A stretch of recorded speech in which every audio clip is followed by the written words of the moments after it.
Welcome on in. Happy Sunday, Dbacks fans. Appreciate you guys joining us for another fun episode here of Dbacks Dispatch, as we are here to talk about the Dbacks series over the Chicago Cubs.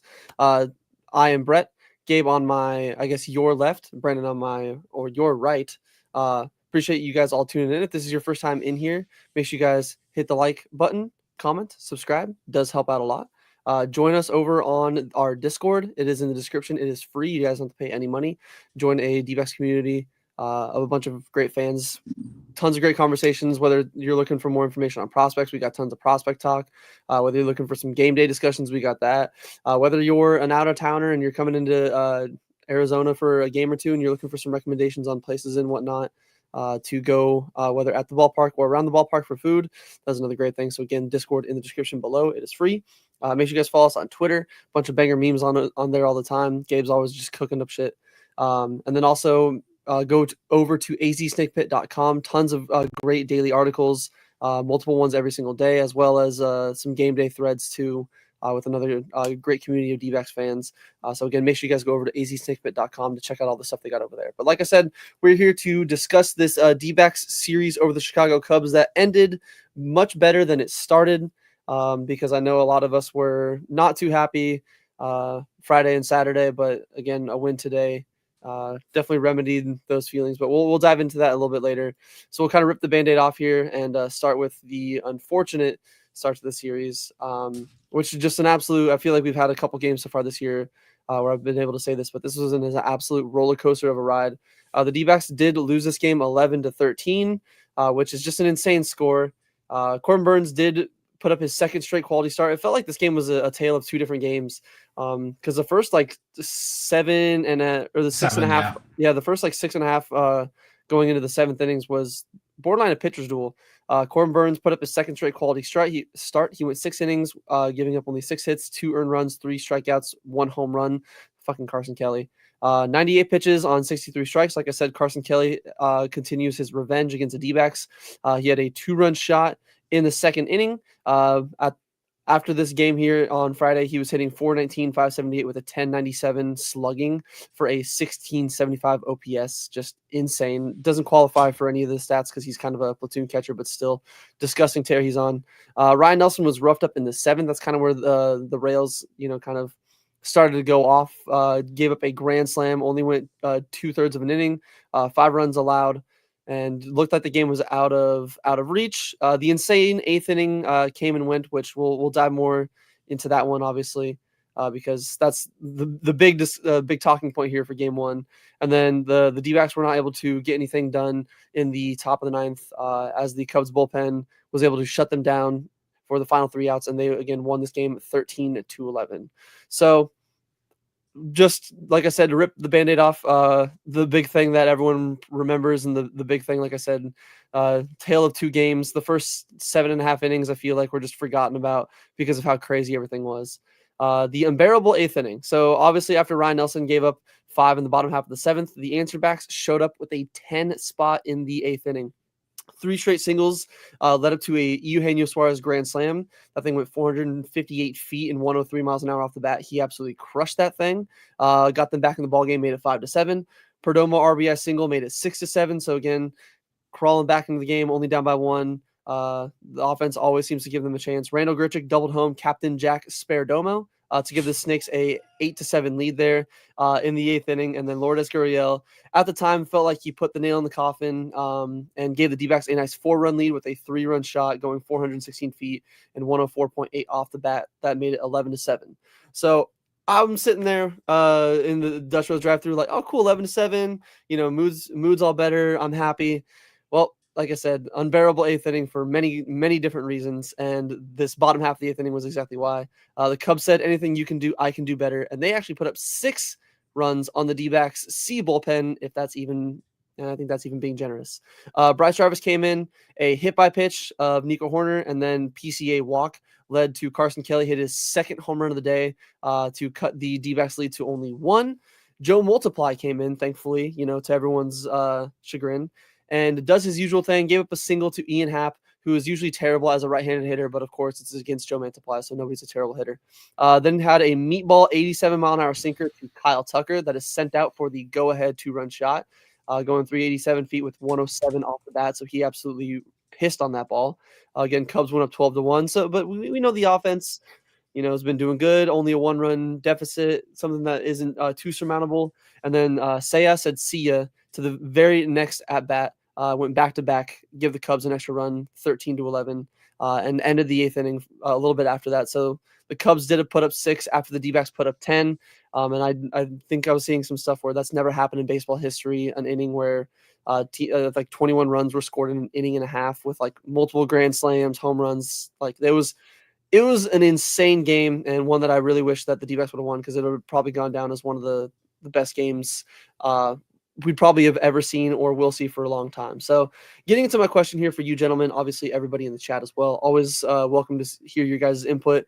With the insane and heartbreaking 1.5 innings that had all of us absolutely hyped and then crushed, and then with the news coming out after about a majority of the pen arms being unavailable due to high usage in the Marlins series, who is more to blame for this outcome in the 8th inning? Is it Torrey for being the one that's actually making the bullpen calls and putting in who's putting in, or is this kind of more falling on Mike Hazen for not calling up reinforcements from the minors if they knew, or at least had somewhat of an idea of their bullpen being as depleted as it was? So Gabe, starting off with you as usual. So for me, this whole game was just confusing in general, the way the events transpired, because if you run down the line about how the events would have happened, this shouldn't have happened. I know they can't fire everybody, but this is definitely one of those fire everybody sort of things because they all messed up. You start off after the Marlins series, it's a day game. You're going to fly to Chicago. Did no one on the training staff ever examine any of the relievers ever on Wednesday or Thursday? Did nobody check on anybody on Thursday night when they landed? Nothing. They didn't check on them until what, Friday morning? Is that when the pitching staff actually went down there and examined? All right, because can this guy throw? And they have a specific term which is redlining. It's a guy that the training staff will roll out. So at that point, what did the training staff take until Friday morning to decide? Okay, Tori, you can't use literally anybody on here.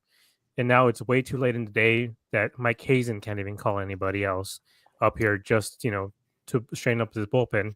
And by the way, the only guys who are available are Ryan Nelson, who's not a reliever. You got Bryce Jarvis, who's your second worst starter, and Joe Mantiply, who was the worst. What's his starter? Reliever. The worst reliever you have. The man has a 13 ERA before playing in this game. So at that point, it's who dropped the ball there? What the hell? What are we doing here? How does the training staff has as much power that they can take out 6 other guys or whatever it is from the bullpen and just say, yeah, by the way, I know the game is going to start in half an hour, but all these guys, you can't use any of them now. And then Torrey, in his case, the blame goes because first guy after Jarvis, Mantiply. Was Shelby Miller out? We don't know. We still don't have any word on Shelby Miller. We heard about J Moore that maybe, he's fatigued, which I can get to that later as well. But Puck, that news came out, just, soreness or inflammation, which might be a problem later. We just have to wait and see. But when you're telling the manager that he can only use 3 guys out of the bullpen, what if that game goes to extras? What then? Does the starting pitcher go in? Because I don't think they're going to be fresh and ready to go. And then, so that's what it is for me. It's training staff don't know what they're doing. Hazen, at no point did you ever think hey, we used a lot of these guys during the Marlins series. How about we bring up 1 or 2 guys extra? Trey Jameson looked good. Murillo has looked good. Why not bring up at least one of these guys? Send a guy, DFA, the guy with a 13 ERA, and then just bring up one of these guys extra just to have an extra arm in the bullpen, just in case. That we shouldn't have to have a reactionary move. We should be, I don't even know what is it before. It's not precautionary, but I guess sort of precautionary measures in order for this doesn't happen. And then again, Lovello bringing in Mantiply. He didn't say Shelby Miller wasn't available at all the entire time. And I think that's, for me, that's where the big problem was. Ryan Nelson, again, he's not a reliever. The guy should be starting in Reno right now. I would love to have him as a starter, but just with the 5-man rotation, it's kind of impossible.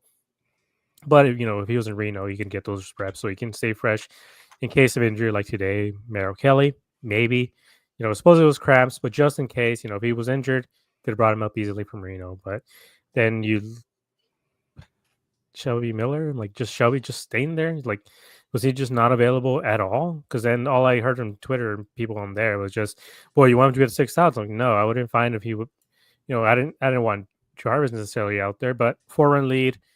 Jarvis, you would think he could hold the lead at least up until that point, but he gave up was a home run, 11-10. At that point, Shelby Miller, five outs, maybe 5 outs, but no, they got to save him to the ninth, even though the D-backs didn't even make it to the ninth. Great job planning there, Tori, and it's just really, really such a frustrating turn of events, and it was one thing after another. No, there were so many things where you're just like, this could have been avoided if somebody would have done their job, whether it's the training staff, Tori, or Hazen. One of these people had to take responsibility, and honestly, none of them seem to have. Yeah, I think you kind of hit at least the nail on the head with some of the things. It did seem like there was at least a little bit of blame to be spread around, or at least maybe not blame, but whoever might take the brunt of the decision making. Like maybe the training staff should have been a little bit more on top of it, and knowing which guys early on are unavailable. Maybe it is on, obviously, like Tori. I think definitely more of it would, in my opinion, go towards Hazen, just because again I know in our group chat with Brendan, you could probably touch on it in a second. I don't think it's too crazy to say that you could get a guy, at least one guy from Reno or two, up from the minors before the game started. I know you're going from an early afternoon or early morning game in Miami to an early morning game in Chicago, but I still think that the training staff on the flight there could have been like, hey, these are the guys that just off of their numbers alone and usage are red line. So because of that, maybe and again, now knowing that Jarvis and Mantiply have options, like I don't think Mantiply should have even been in the bullpen going into the Cubs series. Like I know it sucked because if Puck is going down, then you're left with only one lefty in Beaks, so maybe that's the reasoning.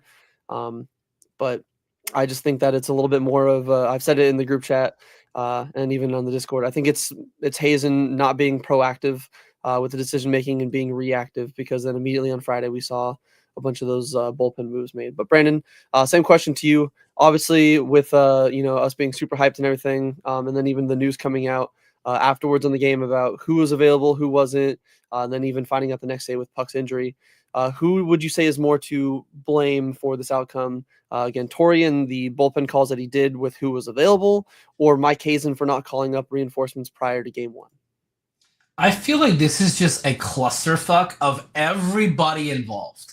Like, there's so much information that I feel like we don't have and we will not have, because that's, pun intended, too inside baseball. Like, just some teams don't want you to know. Like, when did they find out that they didn't have these guys ready to go?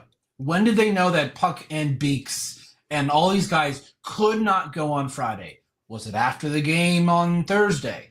Was it on the plane? Was it Friday morning? Like, there's so much.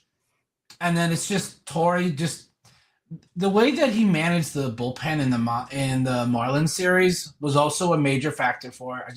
I felt like he was using guys he really shouldn't. Like, it was very suspect. I was like, this whole thing. And then Hazen, like, again, we don't know. Like, say, for example, Tori found out on the plane Thursday as they were going, and he contacted Mike Hazen. That was like, I need fresh arms up here. Did he do that or not? Like, and like, if he did, is it Hazen being like, no, I want to keep Joe up here for some awful reason? Because like Brett said, he should not have been on the roster for this series. These stats are going to blow your freaking mind. His hits per 9 this year was 24.5. 24.5 hits per 9. His homers per 9 with 3.68. Like, his OPS was 1.249. What are these numbers? Like, I've been off the Joe Mantiply train since like 23. Everyone's like, oh, he was an all-star. All-star. it is one of those all-star selections that they have to make because you need one representative per team. And that season, we had no one that was even close that deserved it. No one even so yeah, of course they're gonna give it to him. And I think they were just hoping that he would find that form because they would see glimpses of it. This season we never saw one single glimpse of it. So for this, it's a team dysfunction all around. Everyone involved, the training staff, maybe even the players for not being completely transparent with Torrey, the pitching coach, the trainers until Friday. Like, even if they found out Friday morning, say like 8 a.m., there is no way that they could have gotten someone from Reno or because I think they were in Vegas at the time to get to Chicago in time for that game. I think that they knew Friday. Personally, I think they knew on Friday morning. And I think that's when they made the decision to make those roster moves. They just couldn't get the guys to Chicago in time. Like this whole it's the wind in Chicago. Like the wind on Friday was it was like 18 miles out, blowing out of the stadium. All you had to do was get the launch angle up and drive it just like somewhat deep, and the wind would take the rest of it. And I think that's what we saw in the 8th inning with it, like with our runs as well. I think that's really what it was. Is a Gino's wind was a 450 without the wind. I don't think. Yeah, but also, Joe, I appreciate everything that you did, but this team has better relievers now. You were one of our top guys, but what the players Mike Hazen has gotten the last 2 years for this bullpen, Joe Mantiply should not be your guy unless we get hit with the injury bug so bad that we need that left. Because as Brett says, Beeks is cheeks, bro. Like Beeks has been. Or Beeks claps cheeks. Dude, oh yeah, that's why I never say it because I'm like I don't know how. Joe Mantiply is cheeks. Beeks just claps cheeks. Yeah, like this game was so frustrating, and like I'm frustrated just like Gabe is. Like we could, and I really hope this is not the case because I really don't want us to do this. And I say it in our group chat all the time. Can we stop comparing this to last season? But if this ends up being, you guys need to roast my ass in September. Like, I mean, like, make me question if I want to do this podcast anymore. Because It'll be that mean, but we'll definitely bring it up every single day in the group chat. Like, I am trying to be optimistic and say, no, this season will not be like last season. I really hope that it's not. I do not want us to do this again in September, looking back and like, oh, these games, if we would have won them, that we make the playoffs. Right now, I think everyone's doing it because the Cubs are playing pretty well. They could be a threat for a wild card spot. Brewers aren't that far behind them. And then you got whatever the West is. West is like Game of Thrones, bro. Like it is so intense with what's going on with the West right now. And Hazen, you should not be done with moves. There is one move in particular. We'll say that for game 3. Yeah, well, no. I'm just like so agitated with Mike Hazen with these roster moves. Like he really set this team up for failure. Like there is no way that I think Torrey didn't know going into that series that he didn't need help. Yeah, so I think that we can all at least agree. Like it was, whether it was one person entirely or a couple people not doing their job. Like I think this is, at least for this decision, now knowing the decisions, obviously I know even like Gabe made the point about like maybe put in Miller a little bit early. Like maybe outside of that, I think that Torrey's probably at least blame free in this decision. I think this one again more lies on Hazen for not being proactive. Again, getting at least one extra fresh arm like Dre or Maria or even Fire Rising. Like one of those guys should have been called up on Friday just as a precautionary, like just get some extra arms in there. But you know, it's unfortunate. And then one really quick, because I know Gabe wants to make a point here. Tanner's asking what's Joe Mantiply's FIP. FIP for all you guys is basically fielding independent pitching. which I think is kind of a longer, nerdier way to say like generally just how like if you didn't have the fielders behind them making their plays, like what their ERA would actually be. Which is pretty crazy because ERA is like 15, but Joe Mantepa's FIP this year is 7.66. Which is still That's not good pretty either. fucking terrible. Pretty fucking terrible. And then just some because Brandon was getting some of the other numbers just on Joe Mantiply alone. His like hard hit rates, they're not hitting him as hard as they were last year. Last year, he had a 33.7 hard hit rate, but they're hitting him with medium contact around 6.9 to like around 6 to 7-ish% more than they were last year. They're pulling the ball a fuck ton more. He's getting less ground balls, more fly balls in the air. Like he is not being anywhere efficient. And I think his game is efficient when he's locating and when he's throwing. I mean, okay, look at that pitch from fucking Bryce Travis. I'm pretty sure his bat tip was 531. What the hell? Nick Ahmed could have hit that ball. The Bryce Travis pitch to fucking Carson Kelly out of here. Like the D-backs, like a lot of these pitches were just genuinely terrible locations. Like 88-mile-an-hour sinker into one of the best left-handed hitters in the league is not going to fly. Like Kyle Tucker is super underrated. And we already saw what Mantiply against him happen once. Look what happened the second time. Hopefully we don't have to see Joe Mantiply up here unless he for somehow can fix whatever he's doing in Reno. But I feel like his ERA in Reno is going to be like 30 at this point. But Gabe, I feel like you had another point that you wanted to step in and make. Yeah, it's just like, I guess talking about Brandon's points as well. Like, yeah, like I want to be positive as well, saying like, okay, there is a lot of season left. There's about 120, 130 games left. But I feel more comfortable saying that against teams like Miami or the Athletics, most of the AL teams where those aren't the teams that you're going to be competing against for the wild card spot. Like at this point, we're on April 20th, and we're all having to root for either the Cubs to completely collapse or for them to win the division. We have to rely on another team's success or failure already, and it's only April 20th. Like that's kind of what I mentioned on the podcast, the last episode, which was you want to be able to win this series, so then that way, come September, late September, you're not stuck looking at the scoreboard and wondering, with your bags packed, the day of, being like, okay, so are the Cubs going to win or not? You don't want to have to rely on them in order to do that. You want to be able to have your own destiny in your hands. And I know it's hard. It's baseball. It is what it is.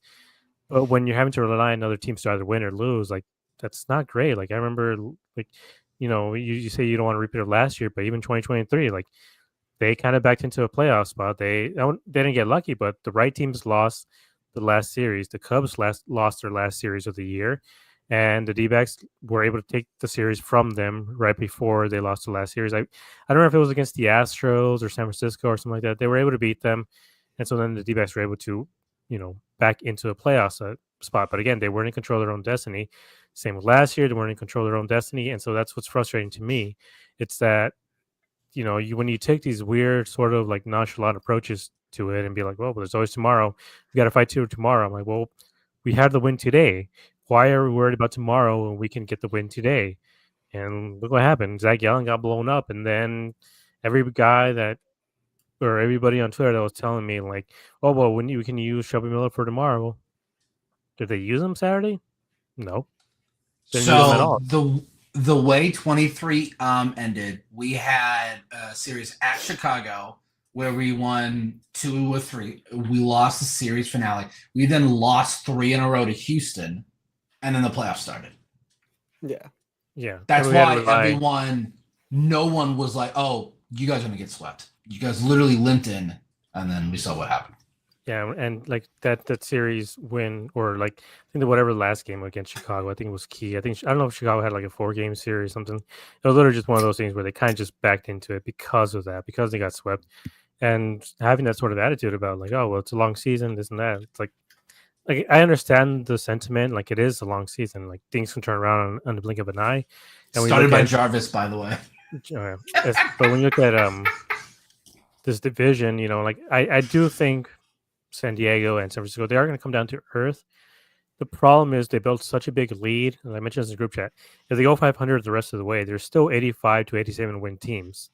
They don't have to be in the positive for the rest of the year, and they still are probably going to be in playoff contention. And if you go into August at the trade deadline, if these teams are 7, 8, 9 games over 500, they're going to make moves, and then they're probably just going to get better. And when you look at the Central, with how bad those teams are going to be, the Brewers and the Cubs are going to be able to rack up a lot of wins. You don't want to be stuck on the outside looking in because of that. And with the way the NL West is going to be, it's going to be a dogfight between the D-backs, the Dodgers, the Giants, and the Padres. Do you trust them to take each one of those series? It's 11 games still. Do you trust them to be at least 6-5 for every single one of those series? So I will say this, and I said it on our last one.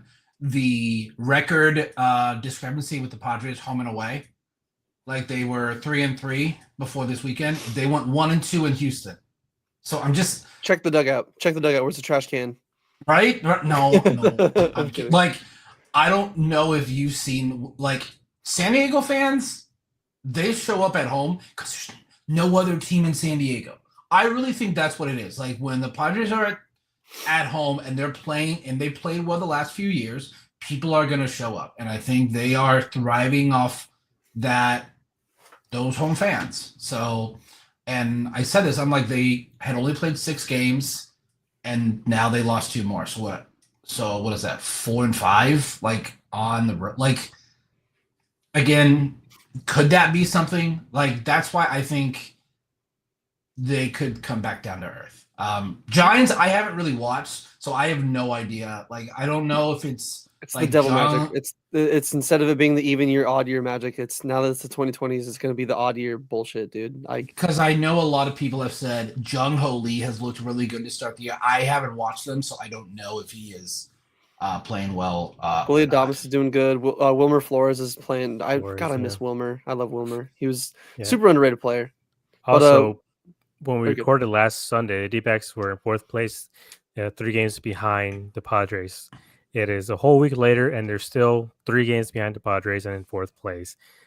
That's why I've mentioned about, when you have a chance to win, you take it, because we saw what happened in 2021 with the Dodgers and the Giants, where both of them were won, what was that 50-game stretch or whatever, where both of them just made no movement at all. Yeah, because they both won 100 games.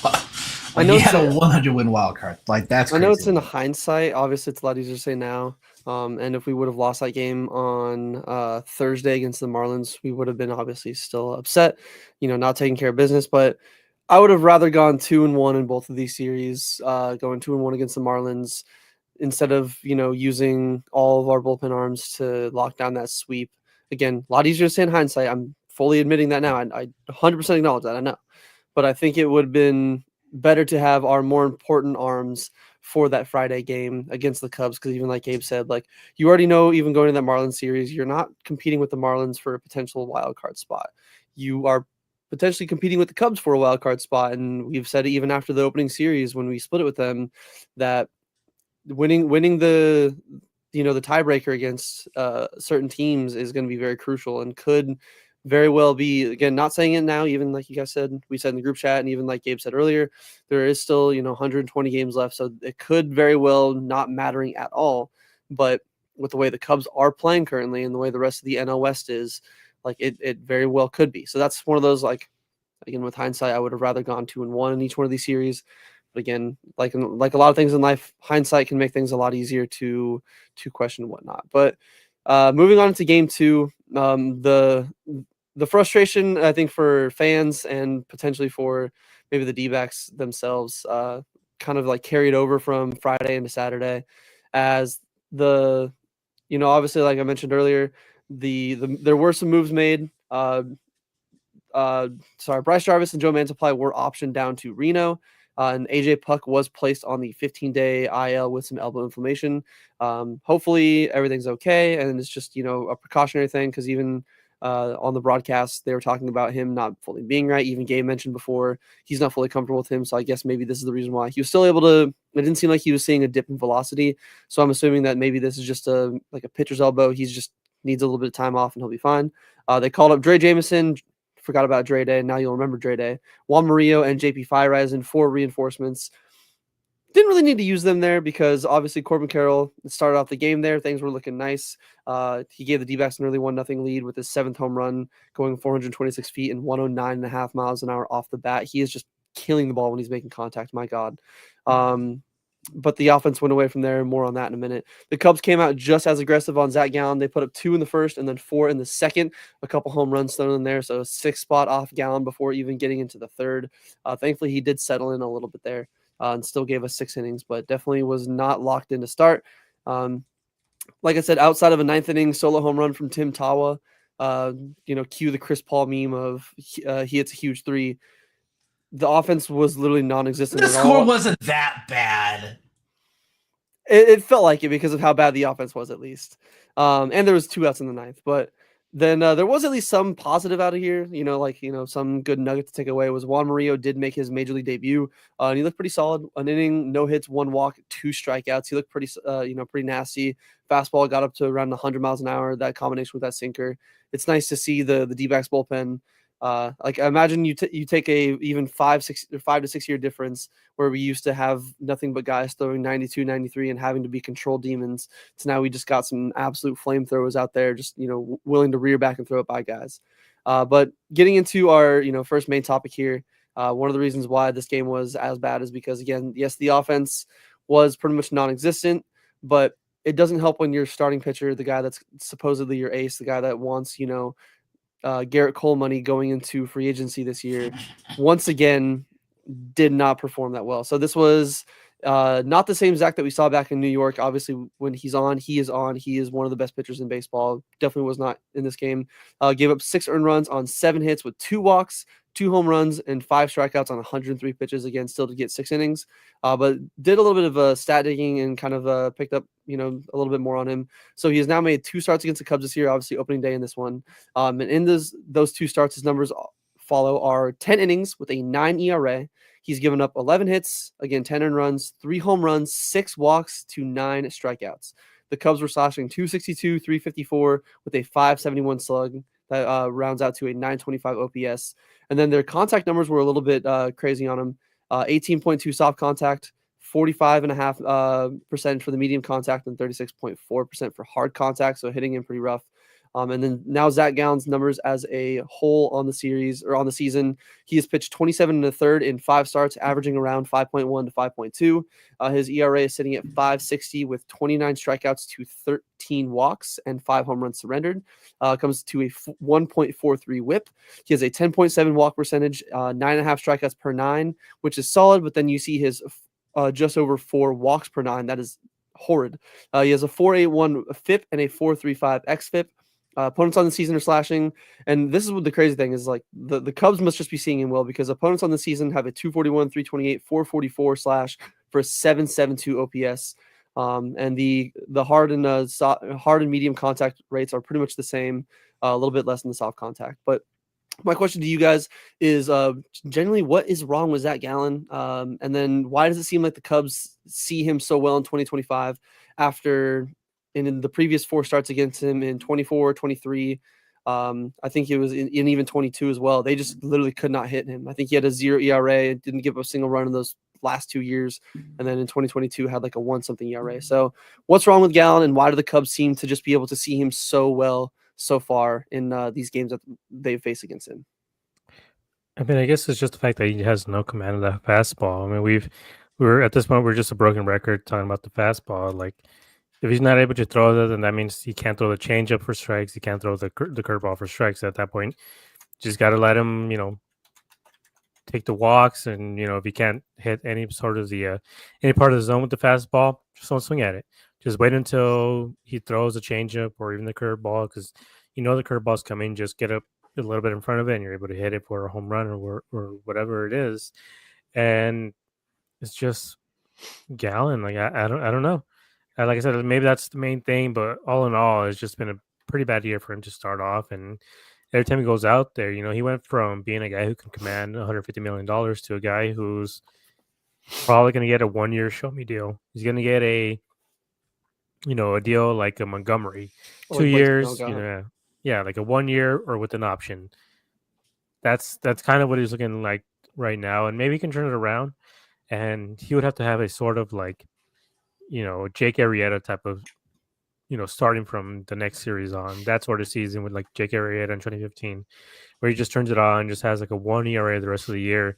Because if he doesn't, he can kiss $135 million goodbye, because all he's going to get is 1 year, 20 million, and then the next year, option for 15. Because as how he's looked right now, he's looked terrible, and he'll have one good start, one bad start, and even with this one, he adjusted. He adjusted, and there's like a lot of good. He did give up six runs right away, but he was able to settle down.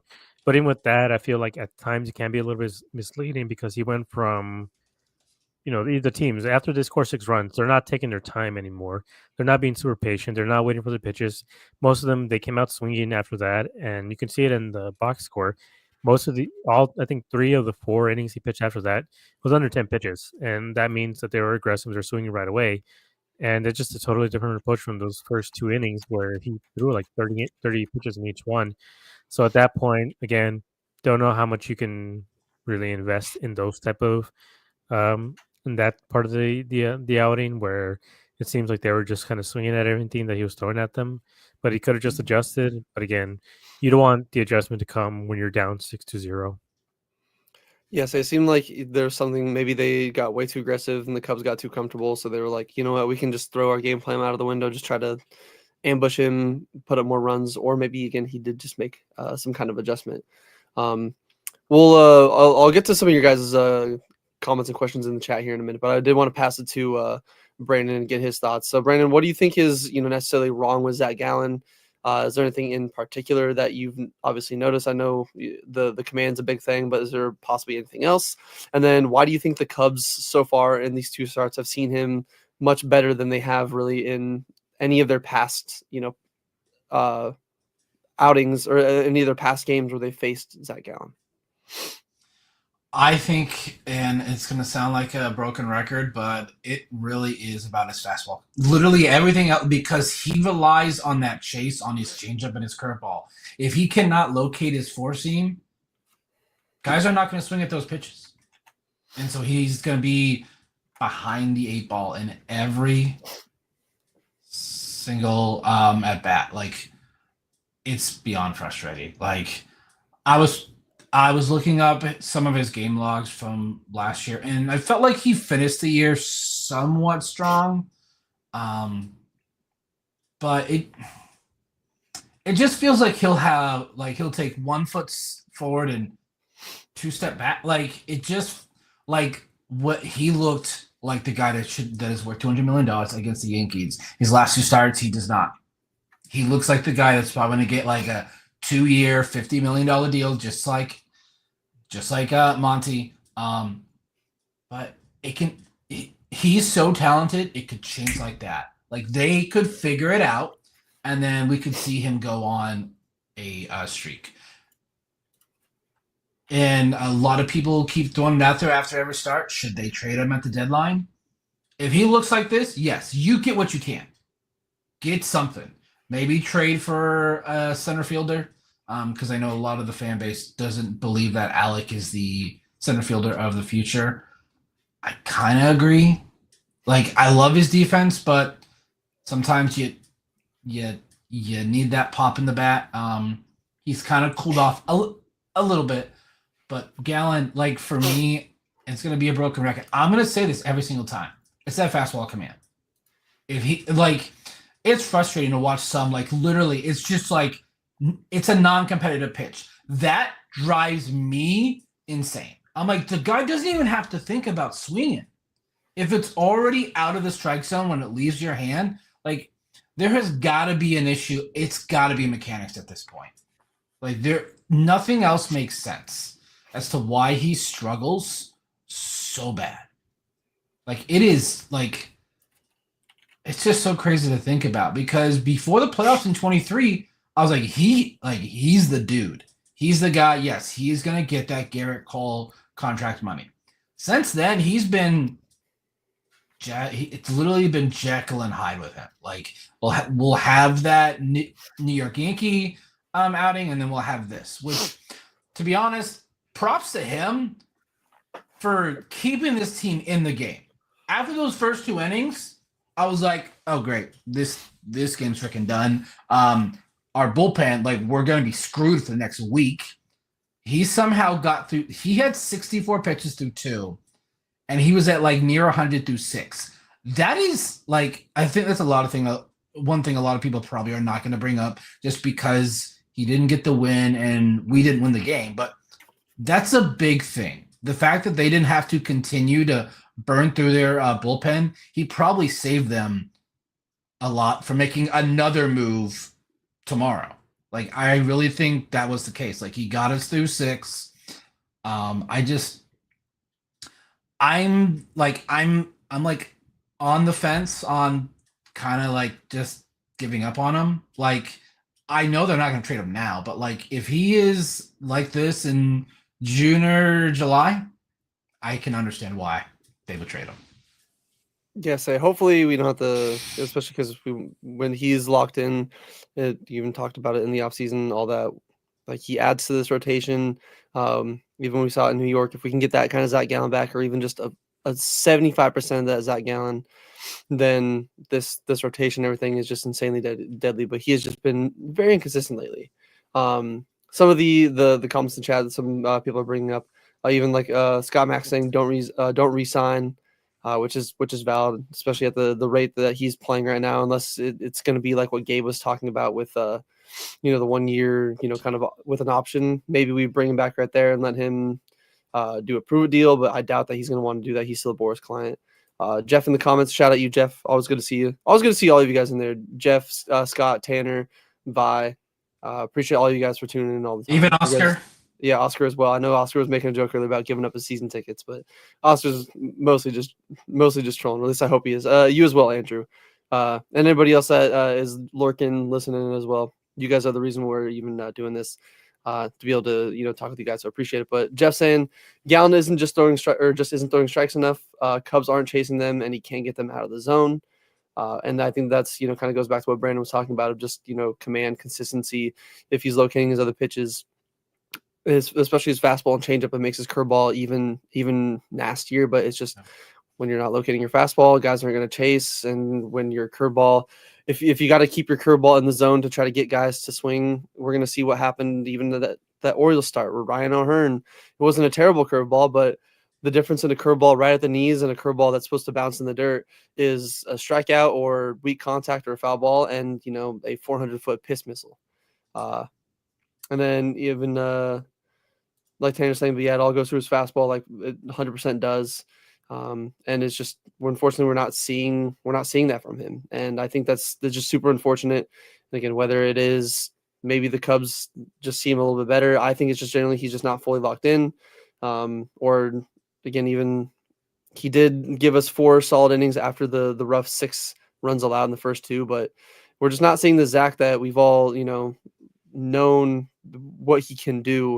And it's just super frustrating because, again, I don't like to hold my breath sometimes, but there's some pitchers where I'm like, oh, you know what, like Erod or even like Burns, some of these guys like Brandon Pfaadt, like you might expect a blow up inning here and there, but it's just like, it's like I hold my breath every time Zach Gallen goes to make his starts right now.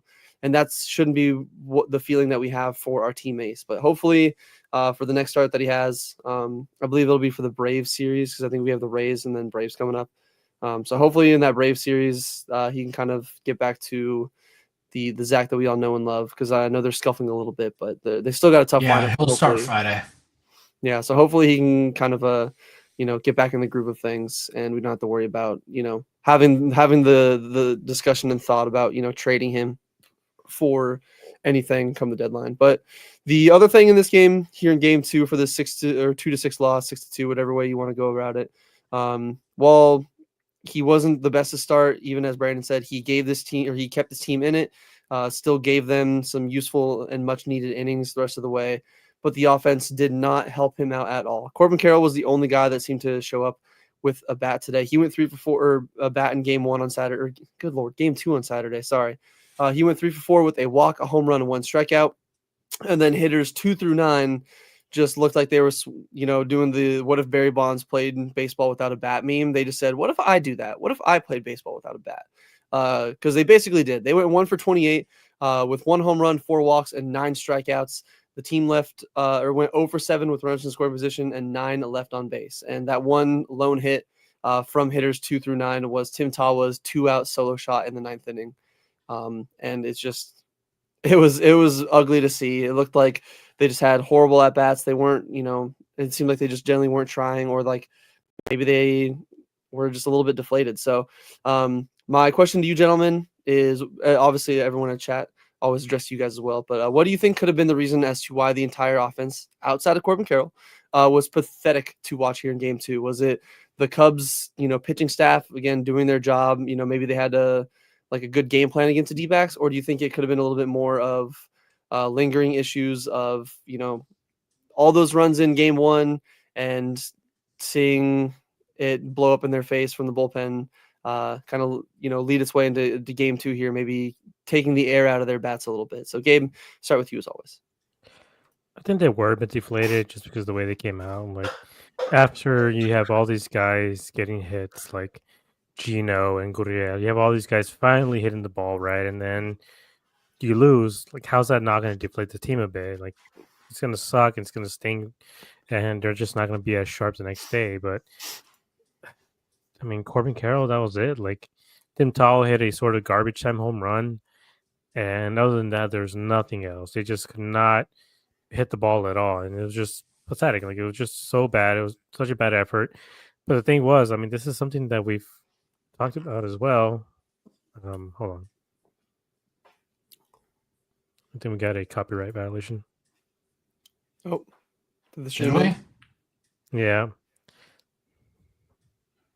Yeah, let's just go no clips the rest of the show, unfortunately. Well, should we keep going, or? I mean, hold up. Yeah, it looks like comments are okay. Comments are still coming in. Or did it advise saying stream difficulties, or just It me? says stream unavailable. I saw it a bit earlier. It flashed up on my Shit. screen. All right, well, dude, that's the unfortunate thing is they were fine with it last year. They just been, and the MLB, we're not making money off of our podcast here. Okay, let's just be full transparent with this. We're not making money. We're not stealing content. We're just trying to grow the game and be, we're trying to get more fans. We're trying to make it a more fun thing here. But I guess we just can do no highlights or no clips unless it's like less than 15, 20 seconds. But should we? Hold up. It still says unavailable. Yeah, I don't know. Let me check to see if it's still up on YouTube. So it says it's unavailable. Yeah, let's just we'll end and we'll re-come back. This stuff doesn't. Wait. Nope, we are back. We're back. You're back? Yeah, We're so back. We've never been more back. Yes, chat. Okay, we're back. We're good. Okay, so sorry. Where were we in what were you talking about, Gabe? Obviously, with the Corbin Carroll and just the offense in general. I know we. I just said like this is kind of the offense that we've seen throughout the season. Very hot and cold. Like, I mean, we don't want to compare it to last year, but this is kind of who they were last year, where they would have the one big game and then they would just have 2 games where they just could not score. And I think we're out again. Yeah, it was just I fully agree. I think the offense was just a little bit deflated, because the We Cubs might have to restart it. That does make sense. It was back and then it went away. Yeah.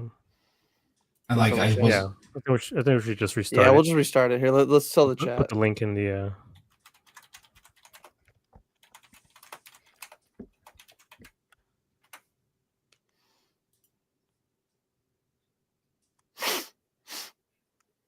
Yeah, just restart really quick.